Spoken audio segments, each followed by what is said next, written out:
तो चलिए आगे बढ़ते हैं इस वीडियो के टॉपिक के ऊपर। इसके पहले भी कुछ वीडियोस मैं पब्लिश कर चुका हूँ। वो वीडियोस अगर अब तक आपने नहीं देखे तो आप चाहिए तो हमारे चैनल के वीडियो सेक्शन में जाकर उन वीडियोस को देख सकते हो। तो काफी इंटरेस्टिंग रिपोर्ट यहाँ पर हमको देखने को मिल रही है। हमारे कंट्री का जो खिलौना इंडस्ट्री यानी टॉय इंडस्ट्री या टॉय सेक्टर जो है उसका बहुत ही बड़े लेवल पे एक्सपेंशन का प्लान का खबर यहाँ पर निकल कर आ रहा है। तो ये खबर क्या है, इसको जरा सिंपल वे में समझने की कोशिश करते हैं। तो इंडियन गवर्नमेंट ने यहाँ पर अनाउंसमेंट करके रखा है एक रोड मैप, ताकि हमारा जो इंडिया का एक पर्टिकुलरली सेक्टर का या ओवरऑल जो दुनिया भर में शेयर है वो कहीं ना कहीं ग्लोबल टॉय मार्केट में 2032 तक 5% की तरफ जाता हुआ देखने को मिले।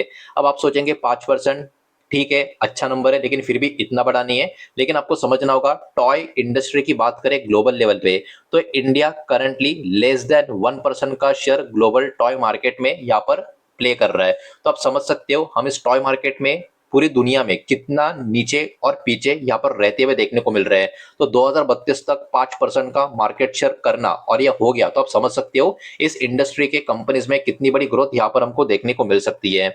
यहाँ पर ओवरऑल टास्क फोर्स का भी अनाउंसमेंट करके रखा है ताकि सेक्टर को यहाँ पर सपोर्ट किया जाए और फोकस यहाँ पर जो होगा वो मैन्युफैक्चरिंग के ऊपर, इनोवेशन के ऊपर, क्वालिटी के ऊपर और एक्सपोर्ट के ऊपर रहने वाला है। ये सारी चीजें भी यहाँ पर हमको देखने को मिल रही है। अब देखिए ग्लोबल मार्केट का अपॉर्चुनिटी कितना बड़ा है ये भी आपको यहाँ पर समझना होगा। ग्लोबल टॉय मार्केट का एस्टिमेटेड यहाँ पर निकल कर आता है 71 बिलियन डॉलर के आसपास का, और ये भी अपने आप में काफी ह्यूज नंबर आपको देखने को मिलेगा। तो ये ओवरऑल एस्टिमेटेड अमाउंट है, इस बात को भी यहाँ पर आप ध्यान में रखें। तो भारत क्या चाहता है, भारत चाहता है इंक्रीज करे अपना ग्लोबल प्रेजेंस जो अभी के टाइम लेस देन 1% है, इसको कहीं ना कहीं 5% तक लेकर जाने का प्लान हमको यहाँ पर देखने को मिल रहा है। सरकार का प्लान एकदम क्लियर है कि आइडेंटिफाई किया जाए कुछ इंटरनेशनल मार्केट को जिसमें अमेरिका, यूके, पोलैंड, ऑस्ट्रेलिया को कहीं ना कहीं यहाँ पर सरकार टारगेट करने का काम करते हुए आपको नजर आएगी। जो ब्रॉडर स्ट्रेटेजी है उसमें कहीं ना कहीं टोटल 10 कंट्रीज के ऊपर फोकस किया जाएगा। ये वाला बात भी यहाँ पर इस रिपोर्ट के थ्रू हमको देखने को मिल रहा है। अब यहाँ पर जो फोकस होगा खिलौनों के ऊपर वो एक्चुअली न्यू एज टॉयज के ऊपर होगा। ये वाला भी एक पर्टिकुलर चीज यहाँ पर मेंशन करके रखी है। स्ट्रेटेजी यहाँ पर सिर्फ और सिर्फ ट्रेडिशनल टॉयज की नजर नहीं आ रही है। स्ट्रेटेजी यहाँ पर नए एज के टॉयज के ऊपर फोकस की गई है और इसमें क्या क्या इंक्लूड है, तो इसमें एआई असिस्टेड टॉयज का नाम आपको देखने को मिलेगा, स्मार्ट रनिंग प्रोडक्ट्स आपको देखने को मिलेंगे, स्क्रीन बेस्ड गेम्स होते हैं वो भी यहाँ पर इंक्लूड किए गए, वीडियो गेम के जो कंसोल्स होते हैं उनको भी यहाँ पर एडप्ट किया गया है। साथ ही साथ जो कनेक्टेड टॉयज होते हैं वो भी आपको देखने को मिलेंगे, ऑगमेंटेड रियलिटी बेस्ड प्रोडक्ट जो होते हैं वो भी यहाँ पर ध्यान दिया गया है, एजुकेशनल और लर्निंग टॉयज होते हैं उनको भी यहाँ पर फोकस किया गया है, और प्रोडक्ट बेस्ड जो इंडिया का कल्चर और जो कैरेक्टर शो कर सके उनको कहीं ना कहीं यहाँ पर प्रेफरेंस और फोकस यहाँ पर दिया गया है। तो कहीं ना कहीं यहाँ पर आप देख सकते हो सरकार सिर्फ इस इंडस्ट्री को आगे लेकर जाना नहीं चाहती, कितना डेप्थ में और न्यू एज टॉयज के ऊपर किस तरीके का फोकस सरकार का यहाँ पर बना हुआ है ये भी इस पर्टिकुलर स्टेटमेंट से हमको कहीं ना कहीं देखने को मिलता है। अब देखिए हमारे कंट्री का जो टॉय ट्रेड है, ऐसा नहीं कि अब तक कुछ बहुत ही खराब चल रहा है। पिछले कुछ सालों में टॉय ट्रेड में सरकार लगातार काम करती हुई देखने को मिल रही है, जिसका फायदा भी होता हुआ हमको नजर आ रहा है। अब जो गवर्नमेंट का डेटा देखने को मिल रहा है फाइनेंशियल ईयर 2019 से लेकर 2026 का, तो देखिए टॉय इंपोर्ट्स 37.5% नीचे की तरफ गिर चुके हैं और टॉय का जो एक्सपोर्ट है वो बढ़कर 89% के करीब जा पहुंचा है। ये किसी भी सेक्टर के लिए आइडियल नंबर से भी अच्छा नंबर होगा, बिकॉज इंपोर्ट्स लगभग 40% नीचे और एक्सपोर्ट लगभग 90% ऊपर है। आप इमेजिन करो ये कितनी बड़ी बात आपको यहाँ पर देखने को मिलेगी। तो एक्सपोर्ट्स जो बढ़े आप देख सकते हो 203.5 मिलियन फाइनेंशियल ईयर 2019 में इन डॉलर्स में थे, जो बढ़कर फाइनेंशियल ईयर 2026 तक 385 मिलियन डॉलर के करीब होता हुआ देखने को मिल रहा है। तो ये अपने आप में काफी बड़ी जब इस इंडस्ट्री में हमको यहाँ पर देखने को मिल रही है।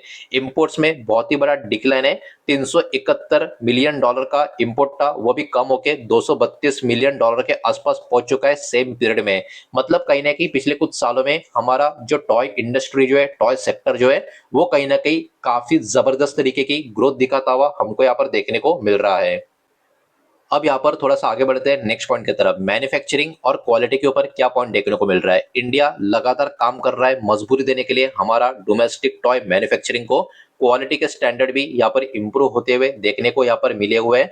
2025 का जो बीआईएस सर्वे था उसमें ये मिला है कि 95% के जो टॉय सैंपल्स है उसको कंप्लाई किया गया और प्रिस्क्राइब क्वालिटी स्टैंडर्ड्स को उस पे पर्टिकुलरली इसको जब कंपेयर किया गया तो इसको 2019 में ये नंबर अराउंड 33% के आसपास का था, जो अभी यहाँ पर ऑब्वियस सी बात है इंक्रीज होके काफी ज्यादा ऊपर की तरफ जाता हुआ देखने को मिल रहा है। तो ये भी एक राहत भरी खबर, पॉजिटिव खबर इस कैटेगरी के लिए आपको देखने को मिलेगी। साथ ही साथ गवर्नमेंट का फोकस मैन्युफैक्चरिंग का कैपेबिलिटीज के ऊपर भी है, साथ ही साथ ग्लोबल सप्लाई चेन का इंटीग्रेशन के ऊपर भी है। इस इंडस्ट्री के लिए भी स्किल्ड वर्कफोर्स के ऊपर ध्यान दिया जा रहा है, प्रोडक्ट डिजाइन के ऊपर ध्यान दिया जा रहा है और इनोवेशन क्या क्या हो सकते हैं उसके ऊपर भी कहीं ना कहीं यहाँ पर फोकस किया जा रहा है। तो खबर की बात करें, खबर तो काफी बढ़िया, काफी जबरदस्त देखने को मिल रही है। इसके कारण मार्केट के कुछ कंपनियां हैं जिनका कनेक्शन इस इंडस्ट्री के साथ आपको नजर आएगा और मुझे लगता है कि आप में से बहुत सारे लोगों को इन कंपनी के बारे में तो बिल्कुल पता भी नहीं होगा और कुछ कुछ कंपनी तो काफी दिग्गज कंपनी है लेकिन उनका भी कनेक्शन कैसे है वो भी जानकर अभी आप हैरान हो जाओगे। तो कौन से नाम है एक एक करके उनके ऊपर देख लेते हैं, लेकिन उसके पहले वीडियो को लाइक कर देना, वीडियो को शेयर कर देना। पहली बार चैनल पर आ चुके हो तो चैनल को भी सब्सक्राइब जरूर कर देना। और जो भी कंपनी के नाम, स्टॉक के नाम अभी हम देखने वाले हैं, ये किसी भी तरीके का बाय सेल का रिकमेंडेशन नहीं है, इन्वेस्टमेंट का एडवाइस नहीं है, इस बात को यहाँ पर आप ध्यान में रखें। अब देखिए जो भी नाम यहाँ पर हम देख रहे हैं उनका कहीं ना कहीं जो पर्टिकुलरली कनेक्शन है, जो बिजनेस का कनेक्शन है वो टॉय रिटेल मैन्युफैक्चरिंग और इससे कनेक्टेड जो डिस्ट्रीब्यूशन का कामकाज है इसमें आपको देखने को मिलेगा। ये बात यहाँ पर आप ध्यान में रखें। इसमें सबसे पहला नाम आपको नजर आ रहा है ओके प्ले इंडिया लिमिटेड। इस कंपनी का ये एक लिस्टेड कंपनी आपको नजर आएगी, मतलब इस कंपनी का स्टॉक भी आपको हमारे मार्केट में देखने को मिल जाएगा, पेन स्टॉक ये आपको देखने को मिलेगा। ये एक डायरेक्ट टॉय रिलेटेड बिजनेस में आपको कंपनी देखने को मिलेगी, मतलब वही ये डायरेक्ट कनेक्शन वाला कंपनी आपको नजर आएगा जो मैन्युफैक्चरिंग करती है टॉय को, आउटडोर प्ले इक्विपमेंट को और स्कूल फर्नीचर को, और भी बहुत सारे इनके प्रोडक्ट है जो इनकी वेबसाइट के ऊपर जाके आप आराम से देख सकते हो। साथ ही साथ इनका जो फाइलिंग है या हाईलाइट भी करता है कि इनका कनेक्शन एमलेस, रिलायंस रिटेल और टॉय मैन्युफैक्चरिंग पार्टनरशिप में भी आपको देखने को मिलेगा और इनका जो लिंकेज है वो डायरेक्ट टॉय मैन्युफैक्चरिंग में हमको नजर आ रहा है। तो कहीं ना कहीं ओके प्ले इंडिया के ऊपर हो सकता है अगले कुछ सालों तक मार्केट का फोकस यहाँ पर बना रहे, बिकॉज ये इतना बड़ा खबर जो आने वाले समय में लॉन्ग टर्म के लिए जो निकल कर आ रहा है, इस इंडस्ट्री का बड़ा बड़ा टारगेट और गवर्नमेंट का सपोर्ट, तो कहीं ना कहीं ये वाला कंपनी मार्केट के फोकस में बना रह सकता है।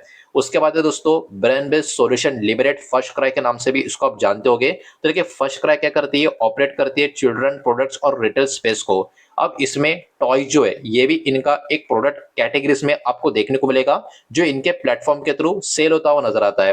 हालांकि जो पहला कंपनी हमने देखा था वो डायरेक्ट टॉय मैन्युफैक्चरिंग कंपनी था, लेकिन इस कंपनी का कनेक्शन कैसा है, ये टॉय रिटेल या टॉय डिस्ट्रीब्यूशन कैटेगरी में आपको नजर आती है। तो बिकॉज इनका भी इस थीम के साथ कनेक्शन है तो ये वाला कंपनी भी इस लिस्ट में आपको देखने को मिल रहा है। नेक्स्ट नाम काफी इंटरेस्टिंग और काफी शॉकिंग आपको नजर आएगा, लेकिन वो नाम यहाँ पर नजर आ रहा है रिलायंस इंडस्ट्री का। अब देखिए इनका जो रिटेल का इकोसिस्टम है जिसमें रिलायंस रिटेल नाम आप सबको पता होगा, अब इनका जो प्रेजेंस है वो टॉय रिटेल बिजनेस में आपको नजर आएगा। जी हाँ दोस्तों, अगर आप रिलायंस का देखोगे नाम तो रिलायंस को मार्केट में इसलिए सिर्फ स्टॉक या कंपनी नहीं, एक पूरा सेक्टर बोला जाता है, बिकॉज इनका प्रेजेंस लगभग हर एक कैटेगरी में हमको देखने को मिलता है। अब इसमें जो हेमलेस ये पर्टिकुलर नाम हमने देखा था, ये एक्चुअली रिलायंस रिटेल के इकोसिस्टम का एक पार्ट आपको देखने को मिलेगा।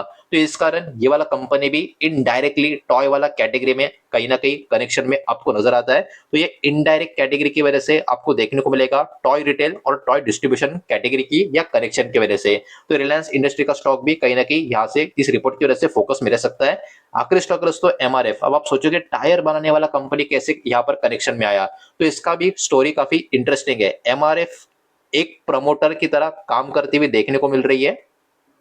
ठीक है, सुना ना मैंने क्या बोला, एमआरएफ एक प्रमोटर एसोसिएट की तरह काम करती हुई देखने को मिल रही है फन स्कूल इंडिया इस कंपनी के लिए, जो एक major Indian toy manufacturing company जानी जाती है। मतलब क्या, फन स्कूल इंडिया हमारे देश की एक major Indian toy manufacturing company है जिसमें एमआरएफ ये जो कंपनी है ये एक प्रमोटर होल्डिंग अपने लेके बैठी है या प्रमोटर एसोसिएट करके अपना रोल निभा रही है। इसका मतलब क्या, इसका मतलब जितना फन स्कूल इंडिया अच्छा खासा ग्रो होगा उसका फायदा एमआरएफ जो प्रमोटर एसोसिएट होने की वजह से उनको भी कहीं ना कहीं होता हुआ देखने को मिलेगा।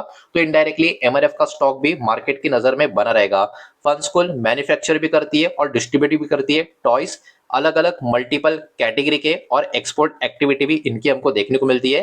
तो इनका भी कहीं ना कहीं इनडायरेक्ट कनेक्शन जो यहाँ पर फन स्कूल के साथ देखने को मिल रहा है एमआरएफ का, तो ये भी शेयर मार्केट के फोकस में बना रह सकता है। अब देखिए वही बात जो आप लोगों को थोड़ी बहुत यहाँ पर समझनी होगी। अब गवर्नमेंट का जो टॉय सेक्टर के लिए रोड मैप है यहाँ से लॉन्ग टर्म का, इसका मतलब ये नहीं होता कि जो कंपनी के नाम देके उनको डायरेक्टली यहाँ पर बहुत बड़ा बेनिफिट मिल जाएगा। यहाँ पर वही बात आपको समझनी होगी कि बहुत सारा जो बिजनेस होगा इन कंपनी का, उसके ऊपर का जो इम्पैक्ट होगा वो डिपेंड होगा बहुत सारे अलग अलग चीजों के ऊपर। जैसे कि ये कंपनी अपना एक्सपोर्ट ऑर्डर कैसे हैंडल करती है, मैन्युफैक्चरिंग कैपेसिटी, प्रोडक्ट का डिमांड कैसा रहता है, इंटरनेशनल क्वालिटी का रिक्वायरमेंट भी यहाँ पर रहेगा, बिकॉज यहाँ पर एक्सपोर्ट का भी बहुत बड़ा रोल होने वाला है। रॉ मटेरियल के कॉस्ट कैसे हैंडल करेगी, कंपटीशन कितना तगड़ा ग्लोबल लेवल पर ये चैलेंज कर सकती है, और कंपनी स्पेसिफिक परफॉर्मेंस के ऊपर भी कहीं ना कहीं यहाँ पर फोकस बना रहेगा। इसलिए इन नामों को डायरेक्टली ऐसे ट्रीट मत करें कि कंपनियां डायरेक्टली इसमें आप कूद चुकी है। इनका कहीं ना कहीं डायरेक्ट और इनडायरेक्ट कनेक्शन की वजह से ये थीम से ये कंपनियां जुड़ी हुई है, ये बात भी यहाँ पर आप ध्यान में रखें। तो ओवरऑल इस रिपोर्ट का समरी या इस रिपोर्ट का कंक्लूजन की बात करें तो हमारा देश या हमारे देश की जो सरकार है वो टारगेट कर रही है एक बहुत ही बड़ा रोल ग्लोबल टॉय इंडस्ट्री में, और गवर्नमेंट का जो रोड मैप है वो एकदम क्लियर है। मैन्युफैक्चरिंग, एक्सपोर्ट, इनोवेशन, टेक्नोलॉजी और क्वालिटी स्टैंडर्ड के ऊपर कंपनी लेवल की बात करें, जो अभी हमने कंपनी देखी OK Play India, Brainbees, Reliance industry और एमआरएफ, इनका बिकॉज एक डायरेक्ट और इनडायरेक्ट कनेक्शन टॉय इकोसिस्टम के साथ जुड़ा हुआ है, इसी के कारण ये वाली कंपनियां मार्केट की फोकस में यहाँ पर बनी हुई है।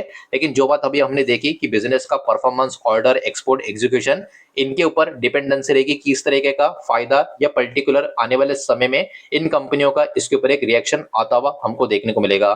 तो ओवरऑल रिपोर्ट काफी इंटरेस्टिंग थी, इसलिए मैंने इसको आपके सामने प्रेजेंट किया। जो भी डेटा आपके सामने प्रेजेंट किया सब कुछ एजुकेशनल, इन्फॉर्मेशनल, न्यूज पर्पस के हिसाब से ही है।